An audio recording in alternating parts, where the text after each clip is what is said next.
அது சார் ஒவ்வொருத்தருக்கும் ஒரு வே ஆஃப் அப்ரோச் இருக்குது சார். ஒவ்வொருத்தரையும் நம்மளும் ஒரு வே ஆஃப் அப்ரோச்சில் இருக்குது. இப்போ உங்கள் லைஃப்பில் எத்தனை ஃப்ரெண்ட்ஸ் இருக்காங்க சொல்லுங்களேன். How many friends you have in your life? உங்களுக்கு எத்தனை ஃப்ரெண்ட்ஸ் இருக்காங்க? சும்மா சொல்லுங்கள். கேர்ள் ஃப்ரெண்ட்ஸ் இல்லை, ஃப்ரெண்ட்ஸ். ஒரு 4, 5, 6, 7, 4, 5, 6, 7, 6, 7 பீப்புள், ஒரு 7 பேர் இருப்பான்னு வச்சுக்கோங்க சார். ஆனால் அந்த 7 பேரும் ஒரே கேரக்டர் இல்லைல்ல.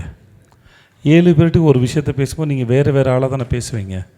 அதில் யாரோ ஒருத்தர் க்ளோஸாக இருப்பாங்க, ஒருத்தர் தள்ளி நிற்பாங்க, இப்படின்னு வேறு வேறு நபர்களாக இருப்பாங்க இல்லையா. உங்கள் ஃப்ரெண்ட்ஸ் தானே அவங்க எல்லாம், ரொம்ப வருஷமாக பழக்கம் தானே. ஆனால் 7 பேர் வேறு வேறு தானே.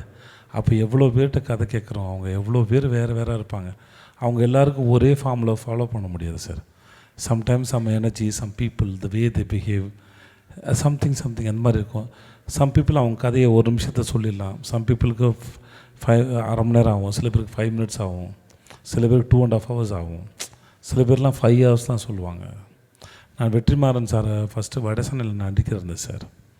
நான் வெற்றிமாறன் சார் நான் பார்க்கும்போது அவர் எனக்கு கதை சொல்கிறேன்னு வடசென்னை கதை சொல்கிறேன். ஃபஸ்ட்டு அமீர் சார் ரோல் நான் பண்ணுறா இருந்தது வடசென்னையில், ராஜன் கேரக்டர் நான் பண்ணுறா இருந்தது. அப்போ போனேன் சார். வெற்றி சார் ரொம்ப நேரமாக ஒரு பேப்பர் தேடுறாரு. சேது ஒரு ஃப்ளோ சார்ட் தேடுறேன் சேது. சார் நீங்கள் சொல்லுங்கள் சார் எனக்கு புரியும்னு.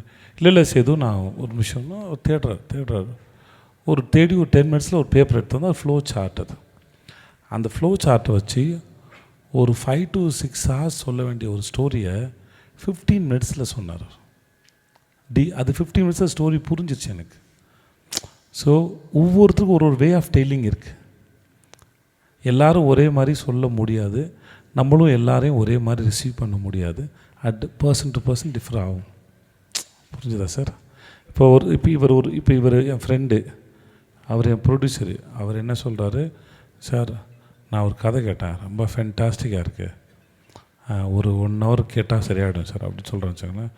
வந்தோடனே அவர்கிட்ட ஐடியாவாக ஏன்னா 1 hour ஃபுல்லாக ஃபோக்கஸ் பண்ண முடியாது. ஐடியாவாக ஒரு 5 minutes எப்படி போகுதுன்னு சொல்லிவிடுங்க. தென் கதையை அப்படியே கேட்போம். சில சமயம் அப்படி தோணும்.